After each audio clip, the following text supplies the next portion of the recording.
maioria das empresas não estão demitindo nem nada, mas elas estão parando de contratar para entender qual que é o impacto real da IA. Assim, pô, mas será que aumenta a produtividade? Se aumenta, qual que é o impacto no desenvolvimento e tal? Só que muitas não estão demitindo porque elas estão pensando, pô, eu vou aumentar minha produtividade com as pessoas que eu tenho, eu vou ver como que isso tudo vai acontecer e tal. E eu montei esse painel aqui pensando em ter abrangência de mercado. O que é legal? O Branas está agora muito envolvido em empresas, tá? Acabou não falando do Compose, né? Mas o Branas depois vai dar um toquezinho, ele tem uma ferramenta que é implementando o Spec Driven a nível de ferramenta e tal, tem bastante contato com empresas e também está ajudando empresas a adotar IA. E o Notário, por estar à frente da Totorx, tem contato com muitas empresas, principalmente enterprise, e eu quero ver assim, pô, como que está a adoção, como que tá os desafios. E aí a primeira pergunta é para ti, Notário, esse tópico que eu trouxe, assim, o que tu vê nas empresas? Tu vê as empresas, quais ações elas estão tomando? Elas estão realmente parando de contratar ou esperando para ver como que tu tá vendo esse estado das empresas com IA? Bom, o que eu vejo atualmente? Todo mundo está primeiro tentando entender o que é isso, né?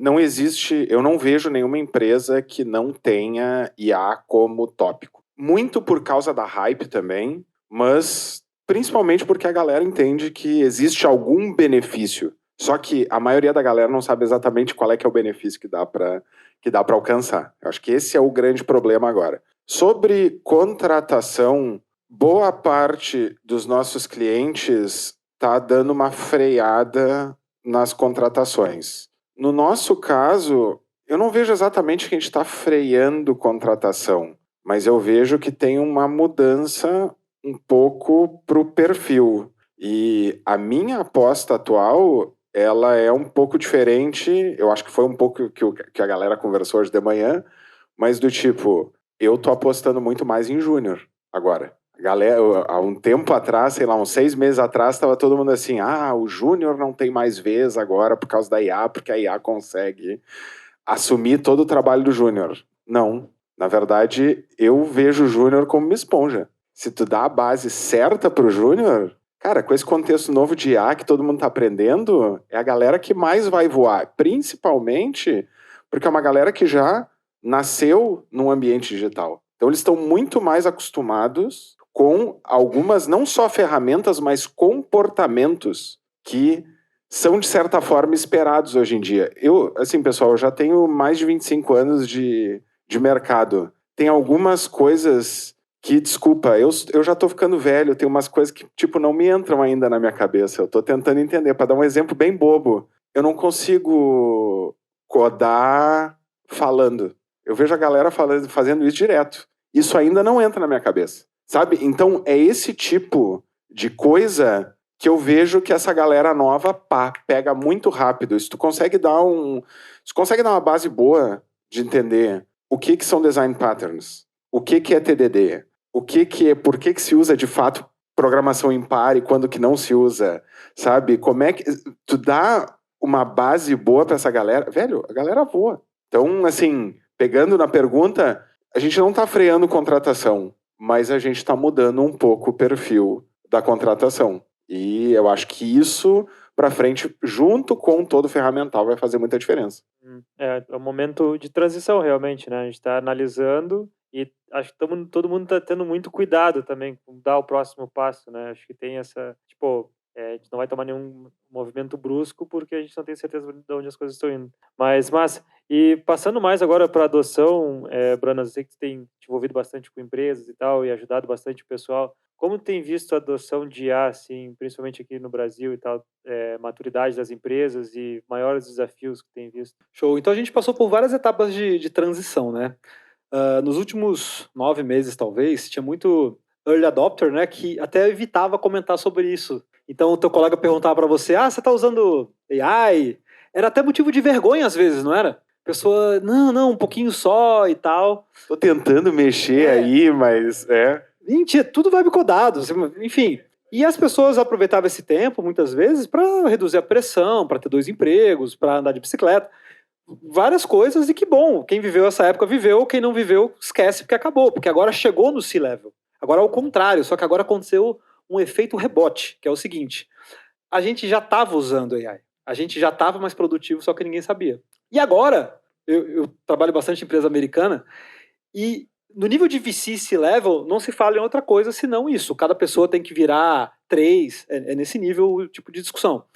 E eu tô num processo de tanto a adoção quanto também metrificação, porque os caras querem resultado. Só que como é que você vai dar resultado agora se você já estava usando e você já estava com o resultado? Porque baseline é uma coisa que você se acostuma, né? Por exemplo, assim, a gente talvez tenha um mesmo tempo de mercado, mas a nossa produtividade há 25 anos atrás, comparado com hoje, era menor. Quem trabalhou aí com JSF, PHP, não era menor do que trabalhar hoje com React, com Vue? Era menor, não era? Você conseguiria fazer a mesma tela que você faz hoje com React, ali, sem IA, tá? Sem IA. Lá com JSP Servlet? Não conseguia. Então, é óbvio que a produtividade aumentou. E aí, se a gente tava com uma produtividade alta há 6 meses, as coisas estavam acontecendo. Pô, eu sempre tento trabalhar como dev para poder sentir a mesma coisa, né? E aí, eu chegava a implementar coisa antes de reunião para apresentar na reunião. Tipo, eu tinha uma tarefa, a reunião era daqui a 2 horas. Eu começava 2 horas antes e apresentava na reunião, coisas impensáveis, entendeu? E se a pessoa não sabia que você estava usando aquilo ali, o que ela pensava? Bom, esse aí é ele sem IA. Agora você tem IA, você tem que ser 10 vezes mais que isso. Então tá acontecendo muito essa pressão. Então esperem pressão pela frente, tá? Porque já tá acontecendo, porque as métricas estão sendo revisitadas. Eu acho que essa questão de contratação é por aí mesmo, as empresas estão esperando para ver o que vai acontecer. Sobre perfil, acho que isso beneficia tanto o sênior quanto o júnior, porque o sênior deixa de fazer trabalho braçal, então consegue focar no que é mais estratégico. O júnior compensa a falta de conhecimento com o LLM e consegue também entregar. Então você tem o melhor dos 2 mundos ali. Mas o que está acontecendo tá todo mundo tentando se encontrar, obviamente. Chegou no C-level e agora até por uma questão de mercado, de concorrência, todo mundo quer demonstrar, seja para o investidor, seja para um concorrente, que está avançado, que está andando. E um pouco do meu trabalho tem sido esse, tem sido implantar, e não só na equipe de desenvolvimento, mas até em equipe comercial, de marketing. Chegou um ponto assim do CEO mandar mensagem, até sexta-feira todo mundo tem que estar usando Cloud Code. Inclusive, eu passei 2 horas configurando o Git pro cara de vendas, não faz sentido, mas enfim, nesse nível, cara. Cara, é muito interessante, sim, porque isso tu falou da pressão, acho que vai acontecer muito, e querendo ou não aqui, a gente está numa bolha, porque as pessoas que vieram aqui falar, pô, Notário, Magrinho, o Maurício ali, são pessoas que têm uma mentalidade, pô, a gente vai experimentar, vai aprender, vai tirar métricas e tal, mas tem muita empresa que é assim, né? Tipo, cara, a pessoa escutou em algum lugar, e uma coisa que eu vejo também que distorce muito a coisa da IA é porque pela primeira vez pessoas que não são técnicas estão fazendo coisas técnicas e faz parecer que desenvolver software é muito simples. Você já revisou PR de CEO? Não técnico? Não, cara, não. Vai dizer que tá errado. Eu imagino. Mas cara, isso é interessante desse momento, né, que a gente tá vivendo.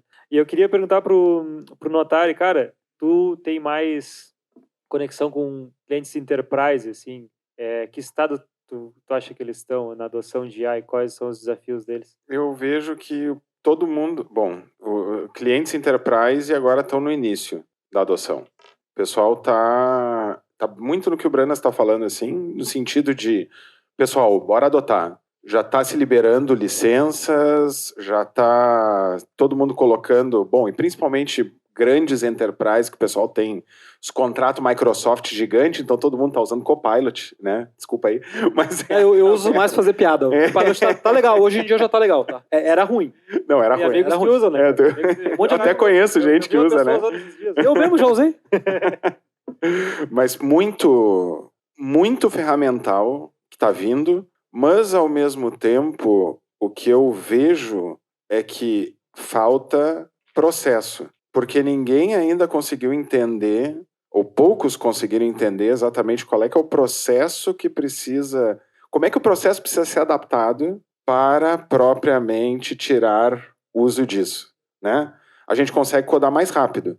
Tá, legal. Mas o que tu tem que fazer exatamente? Como que tu vai como que tu vai tomar essa decisão?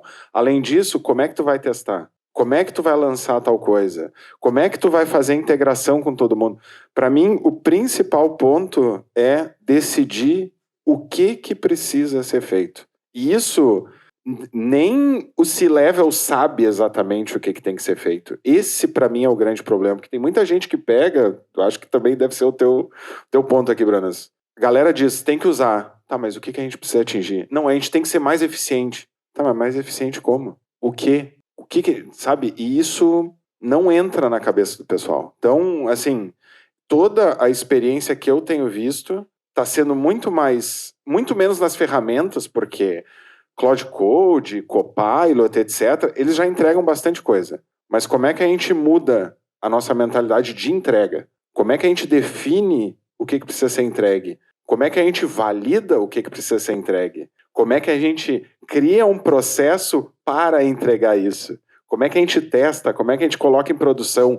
Pensar no ciclo de vida de desenvolvimento de software como um todo, isso é pouca gente que está pensando. Isso é engraçado porque é uma coisa que a gente conversa bastante lá na Tech Leads Club, que a gente, antes de ter IA, a gente já criava conteúdo focado na pessoa que é um dev mais sênior ali, tá começando a pegar mais responsabilidade, vai aprender a fazer uma discovery, liderar projeto. Só que até cair a ficha disso para as pessoas levava tempo. Não é uma coisa que a gente ia chegar e dizer, olha aqui, pessoal, a gente tem uma comunidade e hoje, na live de hoje, a gente ia falar de estimativas. Eu achava muito legal quando tinha um monte de, sei lá, 50 pessoas numa live de estimativas. Não era comum. Cara, e agora meio que virou a coisa de saber entregar software, né? De saber entender demanda e tal. E é engraçado ver como isso virou rápido. Isso é uma coisa que a IA não resolve, né? Ela é a parte que, tipo, o código resolveu muito rápido, assim, a gente consegue escrever código muito rápido. Mas todo esse processo em volta, cara, a gente tem muito que aprender ainda. Quer dizer, tem muita coisa que foi a palestra da Molly que já tem na literatura, inclusive a gente só parou de seguir muitos, né,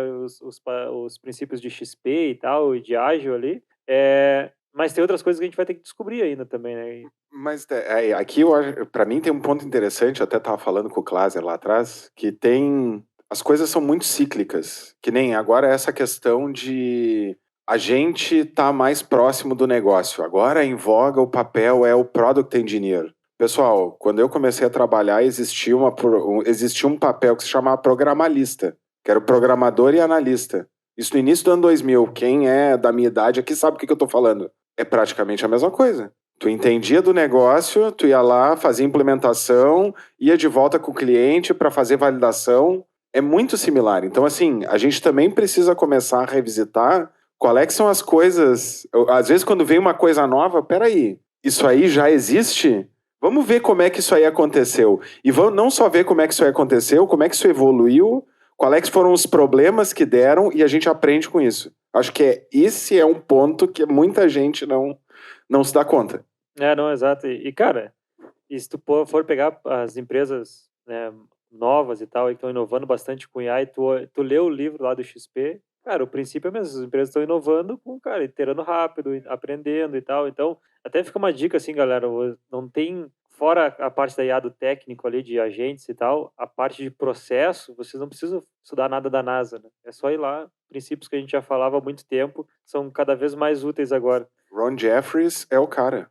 Pega o livrinho dele lá de XP, já era. E, cara, agora movendo mais, a gente falou bastante aqui até agora, sobre mais o lado de usar IA no dia a dia ali e tal, para ganhar mais produtividade, empresa na adoção de IA. E eu vi que tu agora está lançando um curso mais para o desenvolvimento de agentes, né? E eu lembro que a gente conversou. É engraçado, a gente tá no mesmo mercado, mas a gente conversa bastante sobre produto e tal. Eu lembro que o Bruno falou uma vez, cara, curso ali de desenvolvimento com IA, agora tem muita demanda porque a galera é early adopter, mas logo as ferramentas vão resolvendo, né? E é bem assim, né? Eu acho a tua visão muito boa. E agora tu tá indo mais pro lado do desenvolvimento de agentes, é uma coisa que eu pensava, pô, em que momento vai chegar a demanda do desenvolvimento de agentes? Tu acha que tá chegando essa demanda já? É uma skill que as pessoas vale a pena começarem a desenvolver? Faz o pitch do teu curso aí. Pois é. Nossa. Então, eu acho que, primeiro até sobre o que vocês estavam falando, entregar software não é só codificar, né? Mas codificar sempre foi o maior gargalo. Historicamente, sempre foi. A gente sempre foi capaz de ter muito mais ideia do que a gente era capaz de colocar em prática. E agora não, agora a gente consegue colocar muita coisa em prática, mas as ideias muitas vezes não são boas. Então, até na teoria das restrições, legal que você citou o Ron Jeffries, geralmente falam do Kent Beck, mas toda essa base de agilidade, né, ela veio porque a gente tinha um processo muito prescritivo, muito burocrático, muito baseado em especificações, inclusive, e que agora tá voltando, né? Então você vê como o mundo ele é cíclico. Talvez se tivesse acontecido esse movimento há 15, 20 anos atrás, teria extinguido, né? Os devs. Não teria mais dev para contar a história. Nascido quase. Não tem? Então, o mercado ele vai mudando, né? E aí o gargalo agora muda de lugar, muda muito mais para a concepção, para essa estratégia, genialidade de você... Pô, quanto projeto aí com qualidade, microserviço, bem feito, não dá certo. E tantas coisas, às vezes, enjambradas, mal feitas, que era só um PDF, decolam. Por quê? Porque no fim do dia, o que conta é gerar valor para o cliente final, é entender o mercado. E isso nenhuma AI vai te... Por mais que facilite uma pesquisa, uma análise, nenhuma AI vai te entregar. Então, assim, eu acho que a gente ainda assim tem um papel muito relevante, apesar da codificação como ela era não existir mais. Sim, infelizmente, porque eu gostava de programar, acho que muitos aqui também, isso nos deixa inseguros, certo? Porque a gente passa a ter... Você não sentia isso assim, ó, pô, só eu sei fazer isso aqui. Você olhava em volta, um monte de letrinhas, terminais. Você não se sentia mais confiante, pelo menos? Que pouca gente sabia fazer o que você sabia? Todo mundo usa o Cloud Code, né? Aí agora Todo você mundo chega lá, o faz cara do code. marketing foi lá e criou o software, cara, e você assim, caramba, cara, era eu que fazia isso. E agora, vai fazer um curso de torneiro mecânico, sei lá. Daí tu abre o código e pensa, que bosta isso aqui, hein? Eu Então. sei fazer esse negócio. Pois é. Mas aí a gente fica assustado, porque assim, e daqui a 2 anos como é que vai estar? Se agora está assim, modelos melhores, né? E aí sobre essa questão de trazer AI para solução, eu sou CTO de uma empresa de RP. Quem trabalha com RP? RP é um negócio que o usuário gosta de RP, ou xinga. Quantas telas tem o RP, assim, em média? Quantas? 12 mil? Caramba, cara. Trabalha, não precisa dizer onde é que você trabalha. Então, a experiência de todo usuário com RP, ela é ruim. Com software em geral, o usuário é um negócio difícil de agradar, né? Mas com software grande, robusto, complexo, é pior ainda. E uma coisa que eu queria fazer há bastante tempo era misturar inteligência artificial, linguagem natural principalmente, com um processo de negócio. Então eu comecei a substituir muitas telas, ou pelo menos dar uma opção para o cliente, de que ele poderia fazer um processo de negócio que antes ele teria que ir em 3, em 4, em 5, em 7 telas, com prompt, entende? Por que para eu lançar uma nota fiscal, eu teria que ir lá cadastrar fornecedor, aí eu vou lá, crio a conta lá no centro de custo, aí eu vou não sei aonde, eu importo a nota, eu digito a porcaria da nota toda, aí eu posso deixar ele anexar a nota fiscal, eu extraio aquele conteúdo, eu identifico aquelas partes, o back-end segue existindo, então a gente mata o front-end, para deixar claro. Não, mas é tendência, tá, gente? A galera do React aí fica com medo já. Ou pelo menos reduzir, né? E aí eu pego tudo isso e eu automaticamente vou lá chamando tools, MCPs ou tools que você faça e integre dentro de um agente. Eu vou lá, chamo lá, cadastra fornecedor, botou a nota fiscal, pegou, cadastração de custo, beleza, sua nota foi importada no sistema. Entende? Então são coisas que vão começar a acontecer cada vez mais. Todo mundo, já viu que todo software agora tem aquele negocinho de mágica assim que faz alguma coisa? Ninguém clica, né? Mas dá para ser útil, dá para transformar aquilo em algo útil muitas vezes.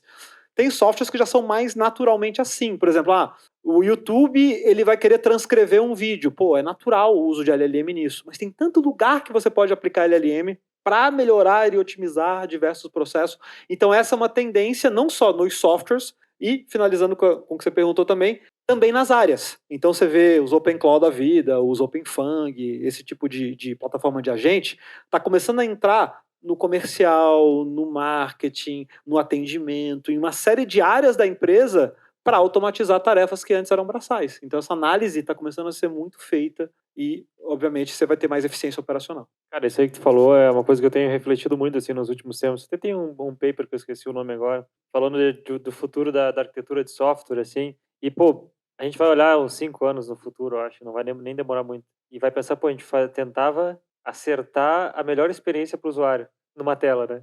Para pensar, pô, vamos pensar aqui que a maioria das pessoas fazem numa tela e vamos botar e vamos pensar que isso aqui vai resolver. Com a gente, não. A pessoa faz a experiência que ela quiser. A gente tem que prover as funcionalidades, as tools, né? E eu acho que até em questão do próximo gargalo técnico, assim, no desenvolvimento de software vai ser a própria arquitetura de aplicação como a gente é acostumado com ela, né? Que a gente faz esse bloco grande que meio que serve a vários propósitos, mas pro agente é muito mais fácil ele ter coisas mais granulares que ele possa montar, né? Não sei como tu vê isso, Branas. Então, a gente tem muitas áreas assim, RP para educacional, então você tem que importar um histórico escolar. Nossa, a pessoa tinha que ler um documento de 3 páginas, pegar cada campo, transcrever numa tela, apertar um botão. Agora a gente está conseguindo ler aquilo como LLM, transcrever e chamar diversas funções do software para fazer os lançamentos. O pai do aluno queria o boleto, que está atrasado, sei lá, tinha que entrar num software, logar, clicar, fazer. Pô, você vai no número de WhatsApp, digita boleto atrasado, pô, isso já existe há tempo também, não precisa de LLM. Mas facilita. Você tem um MCP que retorna o boleto com base no número, você democratizou muito mais esse tipo de solução. E aí realmente alguém de negócio traduzir o que agregaria mais valor. Relatório. Cara, eu tenho um problemaço com relatório. Tenho 10 mil relatórios no sistema. Será que eu não poderia botar uma LLM lá com um RAG para pegar relatórios da mesma categoria? O cliente pede o relatório, ela pesquisa naqueles relatórios parecidos e faz as adaptações? Porque nesse nível, o cliente quer uma coluna a menos, uma coluna a mais, um campo a menos, um campo a mais, né? Então, eu acho que o grande movimento agora vai começar a ser esse, assim, onde é que eu trago IA para tornar o meu processo mais produtivo, menos braçal, com menos custo e mais eficiência. Eu concordo também. Mas isso não quer dizer, às vezes quando a gente fala que a arquitetura de software vai provavelmente mudar e várias coisas, não quer dizer que isso vai ser simples. Vai ter um monte de problemas com isso. Nem vai ter problema de segurança, de performance, várias coisas. O problema garante o nosso emprego também. Exato. Senão também não tem mais o que fazer. Mas, cara, e tu notaram o que tem visto assim de adoção no Enterprise? O pessoal já está olhando para desenvolvimento de agentes, assim, botando no dia a dia, porque a gente também vê muita notícia falando de, acho que até a Rob mostrou, de as pessoas estarem tentando, mas não tem quase nada de retorno, assim, muito eu vejo das pessoas, a gente tem que botar IA aqui, botem qualquer coisa sem pensar no problema que está resolvendo, né, tipo o Branas falou ali. Eu vejo que tem vários clientes que já estão indo nessa linha, e eu até vejo que lá no caso da empresa, se tem um dos pontos estratégicos é justamente ter uma plataforma para desenvolvimento, né? Por exemplo, a gente já tem algumas ferramentas que são proprietárias que fazem, por exemplo, o caminho. A gente fala bastante em spec to code, mas a gente faz o caminho inverso, code to spec. Por quê? Bom, a gente está entrando, sei lá, para fazer uma manutenção do sistema que já existe. Nós, como consultoria, a gente precisa entender esse sistema. E hoje eu estou trabalhando num projeto em específico em que eu não consegui usar essa ferramenta, porque porque o projeto já começou faz um tempo, a ferramenta não estava pronta, e, tu tem que fazer uma mega investigação sobre como é que é a arquitetura, o que está sendo feito, olha as especificações, a especificação que está documentado não bate com o que está no código, todo mundo já passou por isso, né? Se tu tem uma ferramenta que olha o código, que no final das contas é a fonte da verdade, tu consegue extrair tudo aquilo ali. Então, coloca numa especificação. Além disso, como é que a gente cria outros agentes que vão começar a ser mais especializados, conseguem entender o que vai ter que ser feito, como, quando, por quê, sabe? Então, eu vejo que algumas indústrias já começam a ir para essa linha de agentes mesmo, até de um ponto de vista de especialização, e conseguir achar o seu nicho de mercado e tirar vantagem disso aí. Eu acho que para a gente esse code to spec é um exemplo claro de para onde a gente está indo e o que vai ser evoluído daqui para frente. Massa. Então tá, gente, eu acho que a gente já deu, né, falou bastante aqui, a gente quer abrir para perguntas agora. Preciso também de um suporte aqui, deixa eu ver, cadê? William, Adamoli, alguém que puder levar o microfone pro pessoal aí, nossos suportes aqui. Perguntas, pode levantar a mão, a gente vai. Tem uma aqui na frente, aqui, caminhar até aqui, pegar o microfone e levar esse até aqui. Só a bateria dele tá meio gasta, tem que ligar ele. Só fala teu nome, por favor. Oi. Bom, meu nome é João Vitor. Obrigado aí acho que trouxe bastante insights e coisas positivas. A dúvida que eu vou trazer é um pouco da dor que eu tenho hoje na equipe ali, e acho que vai de encontro com o que vocês têm falado da adoção da IA, né? A gente sabe que no contexto real, em projetos reais, a gente acaba pegando projetos que não seguem, talvez, boas práticas de engenharia, a gente acaba recebendo tarefa só com título, né? Sem descrição, ou trabalha em sistema que está mal documentado, ou que não tem uma cultura de testes muito boa. E aí vem a gerência da empresa e fala, vamos adotar IA, né? Vamos botar IA no fluxo. Só que aí a gente acaba colocando a inteligência artificial para causar mais problemas, né? E aí, agora que eu virei líder recentemente, e antes eu tinha que revisar 5 PRs por dia, agora tendo que revisar 30, porque o povo tá gerando código com inteligência artificial, e aí não tem cultura de teste, a gente não tem segurança de colocar aquele código para dentro sem um dos tech leads revisar. Eu sinto que isso está causando mais problema do que ajudando. E aí eu queria saber a opinião de vocês de como a gente pode convencer, talvez, a gerência que primeiro a gente precisa mudar a mentalidade do time, a gente precisa fazer o code to spec, igual ele falou, precisa especificar as coisas que esse projeto não tinha antes, para depois adotar a inteligência artificial, para não piorar, né, o que já está ruim. Então, acho que deu para passar a ideia. Márcia, você quer responder, Bruno? Se tu está na adoção com as empresas? Eu acho que a maior parte das pessoas está mais ou menos com o mesmo problema, né? Tem que começar um pouco pelo começo. Eu acho que, como eu mostrei aqui, se você tem um projeto que não tem uma rule para direcionar a forma como você usa a tecnologia, vai sair coisas de uma maneira um pouco mais aleatória.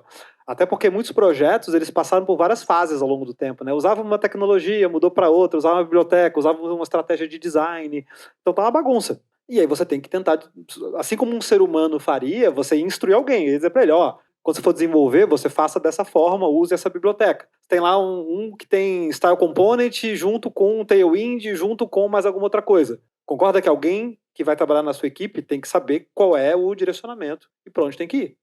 Com certeza, mas uma coisa que eu observo é que, a tarefa vem só com título, né? E aí o dev tá no time há 2 anos. Ele consegue fazer aquela tarefa baseado no contexto do que ele pegou na reunião ou no contexto do que ele já sabe sobre o código. Quando ele delega isso para LLM... Mas aqui não é bola de cristal, exatamente. Esse que é a questão. E aí, só que o povo faz, entendeu? E aí vem a gerência querendo empurrar a ferramenta e querer que a gente utilize. Então, eu tento levar para o lado de vamos tentar, então, especificar, vamos tentar documentar o sistema que não está documentado, vamos criar testes para a gente ter segurança que o que o IA alterou não vai quebrar nada. Só que aí tem que lidar com as expectativas. Por que a tua produtividade do time não aumentou 10 vezes com a ferramenta de IA que eu tirei? Então, cara, esse tópico é muito massa, assim, porque a gente tem uma formação agora, a primeira turma de uma formação na Tech Leads Club, e ela começa nas 2 primeiras aulas falando de, cara, o que um time precisa para conseguir adotar a IA de forma, não digo segura, assim, mas de forma de conseguir ter produtividade real, né? E a primeira coisa é isso, tu tem que conseguir chegar próximo do negócio, qualquer um da empresa tem que conseguir levantar requisitos e tal, tu recebeu uma task só com título, cara, tem que conseguir ir lá e saber de onde vem aquela task, falar com o negócio e tal, levantar esses requisitos, porque uma coisa que é engraçada, assim, né, para quem cria conteúdo, às vezes as pessoas vêm numa formação de IA e elas pensam, na primeira ele já vai abrir aqui, já vai sair fazendo código. Cara, essa é a parte fácil, entende? Essa é a parte fácil. Mas tu analisar, tu entender o teu tipo de cultura ali, tu entender as deficiências que ela tem. Tu falou, não tem muito teste, só tem o título e tal. Cara, a liderança tem que entender isso. Provavelmente ela não entende que essas coisas são importantes. Mas, ao mesmo tempo, se ela entender, a IA é um baita potencializador para isso. Porque teste, hoje em dia, é muito rápido de escrever. A gente consegue acelerar a adoção de IA aqui, mas tem essas coisas que estão nos bloqueando hoje. Talvez eles não vão entender de início. Mas aí tu vai ter que dar um exemplo, né? Dizer, aqui nessas tasks aqui eu botei um pouco mais de esforço, peguei um pouco mais de escopo, botei aqui, fiz uma discovery, fiz uma task direitinho, aumentei a qualidade de teste, não tem quase nada de regressão nas coisas que eu faço. Então vai ter que ter esse trabalho, assim, porque, cara, muitas das lideranças que eu vejo mais tradicional, não tão ágeis assim, eles não entendem muito bem o problema que eles já tinham e eles acham que a IA vai resolver, a produtividade, assim, agora vai ficar muito rápido. Só que, cara, tem um fluxo extremamente complexo, instável ali e tal, né? E tu trabalha muito com cliente grande e deve ter bastante experiência com isso também, né? Não, é bem isso. O pessoal acha que a IA é a salvação. E assim, realmente, a IA tu consegue gerar código muito mais rápido. E o resto? Como é que fica? Mas pegando esse teu ponto, tem um título que tu vai ter que conseguir desenvolver. Mas a pessoa que já está nesse contexto há mais tempo, ela consegue desenvolver porque ela já tem o contexto. E também porque ela estava numa reunião onde tudo isso foi explicado. Então aqui eu acho que tem algumas coisas. Por exemplo, o que a gente tem feito ultimamente? Grava reunião. Tá todo mundo trabalhando remoto mesmo? Grava reunião, pega a transcrição, coloca no notebook LM, coloca em algumas ferramentas assim, justamente para conseguir capturar o que foi discutido. Dentro do que foi discutido, junto com o prompt, cria as histórias, sabe? Além disso, hoje em dia, a aplicação não tem teste. Galera, eu acho que nunca teve um tempo onde TDD é tão simples, entre aspas, de fazer do que agora. Porque a gente não tem que mais codar. A gente consegue fazer os parâmetros e dizer, ó, faz esse código. Eu boto quando eu estou fazendo a minha codificação em casa. Uma das regras eu quero que o código todo seja usando o Test Driven Development de acordo com o Sensible Defaults da ThoughtWorks. Pum, vem tudo lá. Eu primeiro gero o teste, daí eu olho, isso aqui tá certo, não, isso aqui tá errado. Bom, sabe? Então, tem algumas coisas que a gente já consegue fazer. Tem outras coisas que a gente vai ter que ir para gerência, liderança, o que quer que seja, e conseguir explicar. Para a gente, a parte difícil, e agora eu estou me lembrando do Keynote do ano passado, né? É como é que a gente explica isso de uma forma que o pessoal consegue entender. Esse é o problema. Como é que tu traz um exemplo que a pessoa do outro lado vai conseguir entender o teu ponto? No momento que tu consegue fazer isso, pessoal, se tu tem um líder que é minimamente razoável, ele vai entender, ele vai comprar a tua ideia. Exato. E, cara, e de novo, um livro de 160 páginas, o livro de XP, ele vai te abrir a mente para isso aí, tu vai conseguir ver onde é que tá o gargalo, tu vai ver, pô, isso aqui que eu tenho que otimizar. E uma coisa que fica de reflexão para todo mundo é que esse caso aqui é talvez a maior oportunidade de carreira para todo mundo nesse momento de transformação que a gente está fazendo. Se tu, em vez de ver isso como uma coisa ruim, tu vê, cara, eu vou estudar e vou tentar ajudar aqui no que der. E se tu tiver um impacto na empresa, tu vai ser a pessoa que as pessoas vão amar, pô. Tipo, o cara fez a gente ficar efetivo com o IA. Viu? Oportunidade? Oportunidade, pô. Eu cheguei a VP assim.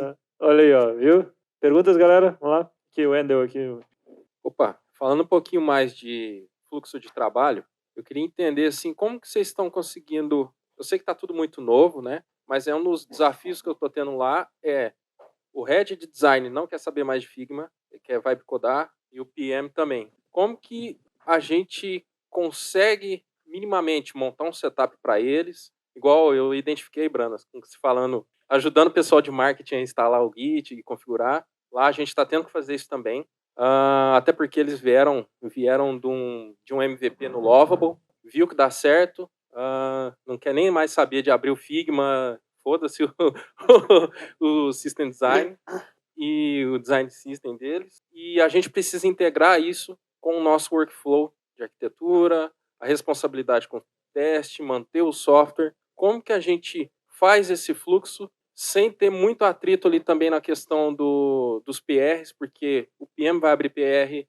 o Head de Design também, e como que a gente faz essa comunicação, como que faz essa passagem de bastão sem ter muito atrito. Não sei se é com divisão de tarefas menores ou maiores, questão de complexidade, como que a gente começa a lidar com isso hoje, visando que a gestão vai cobrar mais do dev, mexer entender mais a parte de negócio, né? E a galera das outras áreas estão querendo entrar mais na parte técnica, né? Está querendo entrar mais no mundo da parte de engineering, né? Então, como que vocês estão lidando? O que vocês tiveram de experiência com isso? Tá um pouco caótico isso. Confesso que eu tenho passado por umas situações difíceis, assim, né? Porque outras áreas realmente estão abrindo pull request. E eu até perguntei assim, mas você tem o ambiente do projeto instalado? Você consegue rodar o banco? Não. Esse cara...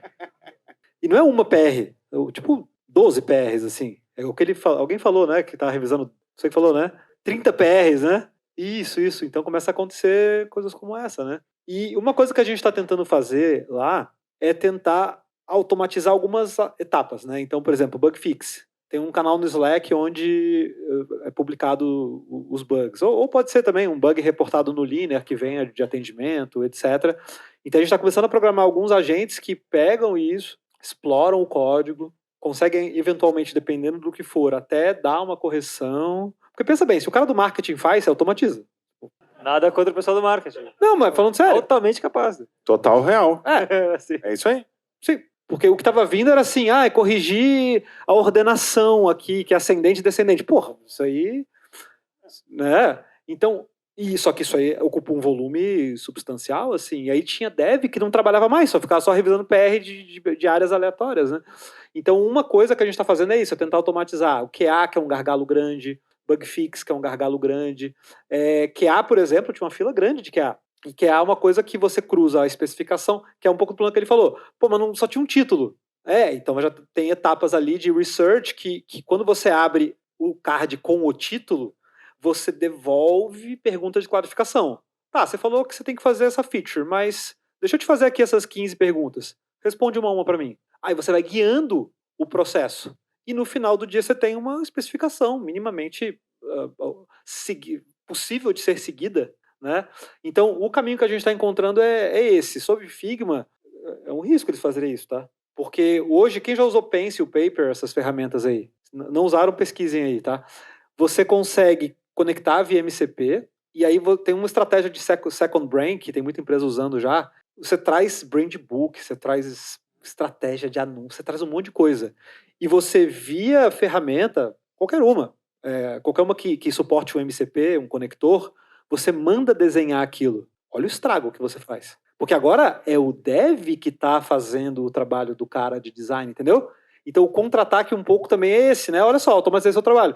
E aí você começa a tentar demonstrar que muitas coisas do processo, que eram braçais, porque vamos lá, sistemas que já estão muito consolidados têm 200 telas, por que você precisa do cara para desenhar mais uma, entendeu? Você carrega as 200 telas, todo o style guide, brand book, cor, ícone, fonte, especificação, vai sair mais ou menos o que você precisa, entendeu? Então, a tendência que eu tenho visto é essa agentificação de processos. E aí, quanto mais complexo, mais interação humana precisa. Quanto mais simples, menos interação humana precisa.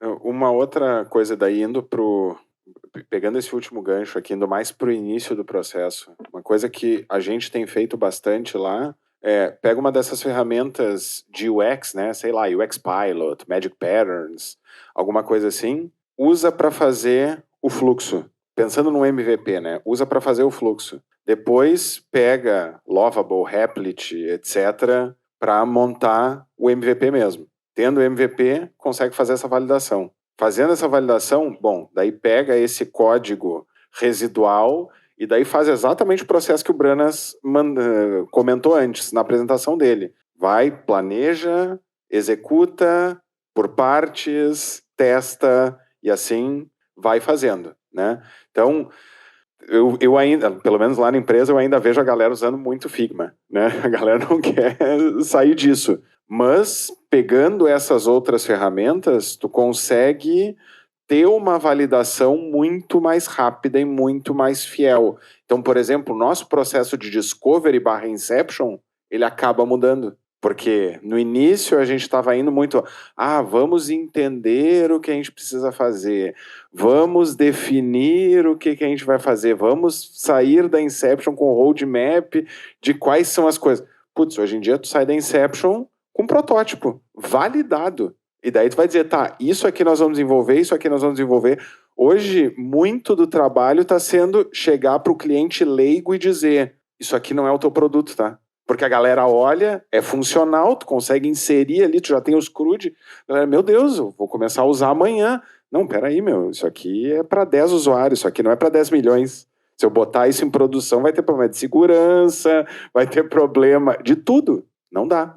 E eu acho que também uma coisa que a gente tem falado lá, rolou essa discussão na comunidade, achei bem massa até, é que, tipo, o código que chega no repositório da gente, tal, na engenharia, ele tem que ter os standards dele, né? Tipo, a engenharia tem que ter os standards. Esse aqui é nosso standard de qualidade. Não importa quem abriu por request, tem que passar pelo mesmo standard ali. E por causa do volume da IA, é mais volume para revisar. Então, eu acho que um gargalo no geral da IA agora é como a gente resolve code review de forma segura, né? Então, tem várias iniciativas acontecendo, agora subagentes, cada um verificando uma coisa ajuda bastante, então acho que isso vai conseguir automatizar bastante coisa, mas eu acho que uma das coisas é tentar automatizar também, tipo, cada review que tu faz, tu vê, cara, o que tá pegando aqui? O que as pessoas, a pessoa abre um pull request ali, aí tem, sei lá, coisas estruturais, tu não deveria estar dando feedback para isso, né? Consegue automatizar com IA, automatizar o máximo possível para dar o feedback para a pessoa ali, mas pensar que, tipo, tem um PM abrindo um pull request ou prototipando algo, é legal, assim, é uma maneira de ter um feedback, ou entender mais rápido o que tem que ser feito do que fazer um monte de reunião e tal. E o que eu tenho visto o pessoal também explorar agora é ter, assim, tipo, instrumentar os ambientes de uma forma simples, que, pô, tu consiga ter um ambiente rodando para ti, tu é PM, não importa, tu vai ter um ambiente rodando lá em dev, algo assim que tu pode fazer o que tu quiser, testar, mas para isso ir para produção, aí tem outro pipeline, assim. Mas a gente não vai te bloquear, então a gente quer testar, tu quer mostrar lá o que quer testar, trazer um protótipo pra gente no app que a gente tem, pô, vai lá e faz. Rodar na tua máquina vai ser fácil, rodar no ambiente, se tu precisar, vai ser fácil, obviamente não vai ser prod. Isso é uma coisa que eu acho bem massa, assim, né? Já era comum, a gente tem algumas empresas, tu abrir um pull request, por exemplo, já tem uma branch que pode testar antes de ir pro ambiente e tal. Eu acho que isso é uma coisa que vai aumentar mais, assim. Mas aí depois vem, pô, beleza, agora tu passou disso, quer ir para produção, agora tu entra em outro processo aqui que a gente vai ter que revisar e, claro, tentar automatizar o máximo possível, mas ser bem rigoroso. E eu acho que o desafio é as pessoas que não são técnicas entenderem isso, né? E aí vai levar um tempo, mas isso é, pô, de conversar, levar adiante, levar, pô, a gente tem essas métricas, todo mundo tem que passar por elas e tal. Acho que tu ia falar. Mais uma pergunta? Rob, vai lá, Rob. Ih, foi a bateria? Oi, pessoal. Oi. Tá, minha pergunta, tá. Como está sendo a parte de inclusão de segurança no processo de vocês? Porque, assim, para as empresas menos evoluídas, a segurança vira só um cross-foundational requirement que não entra no processo nem do discovery. E nesse caso de IA, ela tem que entrar porque o impacto de segurança na parte de arquitetura e do próprio plano da onde a gente vai aplicar acaba fazendo com que, às vezes, um projeto que é um MVP inicial, que a gente só não foi para prod, ele seja jogado no lixo, às vezes, quando a gente vai ver, tipo, os requisitos, né, depois, porque não tem como ir para produção. E também, como vocês estão vendo justamente essa parte, assim, da validação de ferramentas, se vocês estão fazendo métricas com os agentes e estão vendo, tipo, o quão bom eles são para o escopo que está sendo feito, como está sendo feita a baseline, e colocado isso no processo, porque um dos erros mais comuns que eu vejo é o pessoal não considerando que isso ainda são agentes que têm que ter uma performance mínima para serem bons dentro dos escopos de uso, e daí, tipo, isso fica como um pensamento só para dashboard de produtividade, só que, na real, o escopo que ele foi produzido nunca é validado, assim. Como é que está sendo isso, assim, para, tipo, projetos enterprise? Bom, do ponto de vista de segurança, resumindo em uma frase, tá difícil. Como vocês todos podem bem imaginar. E para mim, o principal ponto aqui, e é engraçado porque eu estava conversando com o cara de segurança na sexta-feira, justamente sobre isso. O principal ponto aqui é mentalidade. Para mim, o grande ponto, e por favor me corrija se eu estiver errado, começa tudo de como a gente entende e dá importância para o tópico de segurança. Porque a grande maioria de nós, eu incluído, a gente não dá importância para o tópico de segurança. A Rob dá importância porque esse é o trabalho dela. Para a gente, muitas vezes, isso acaba sendo afterthought. E aí é que é o problema. Eu vejo também que tem algumas coisas assim, e esse era o papo que a gente estava tendo, qual é que são as coisas que a gente pode começar a fazer para automatizar alguns processos de segurança, para já incutir isso de forma meio automática. Da mesma forma como hoje a gente já consegue fazer TDD de uma forma muito mais fácil, como é que tu pode fazer uma avaliação de segurança mais fácil, mais simples, mais rápida? Tem alguns checks ali que tu já consegue começar a fazer. Então, incutir isso na galera para que isso comece a ser um hábito. Eu acho que a gente tem uma barreira, tem esse ponto de fricção muito grande. Então, se a gente diminui essa fricção e consegue linkar com outros objetivos da empresa, isso acaba sendo mais fácil, que nem no nosso caso lá a gente estava falando muito sobre onboarding e offboarding, porque isso acaba sendo problema, né? Tu vai fazer offboarding, daí a pessoa não desativou o usuário. Para pegar um exemplo bem simples, né? Não desativou o usuário, isso é uma falha de segurança. Como é que a gente faz isso para que isso acabe sendo mais automático e a gente consegue incutir esse tipo de coisa? Então, eu vejo que é muito nessa linha. Sobre a questão dos agentes de pegar performance, eu vejo que isso aí a gente ainda está caminhando, porque, claro, depende muito de cada cliente. Tem um cliente que está focado em setor automotivo, daí tu tem outro cliente que é farma, daí tu tem outro cliente que é varejo. É tudo muito diferente, então essa aí eu não tenho uma resposta boa para ti ainda. Mas eu acho, não sei, enterprise, empresa de médio porte, esses vão resolver, né? Mas eu acho que o perigo está na empresa de pequeno porte ali. Eu tenho visto uma grande demanda de governança interna, assim, tipo, pô, como é que a gente faz? A gente consegue garantir que as pessoas conectam nos MCPs que estão numa lista que pode conectar e tal, que usam ferramentas que a gente permite, e cada vez mais tendo essa governança controlada da empresa do que pode e não pode.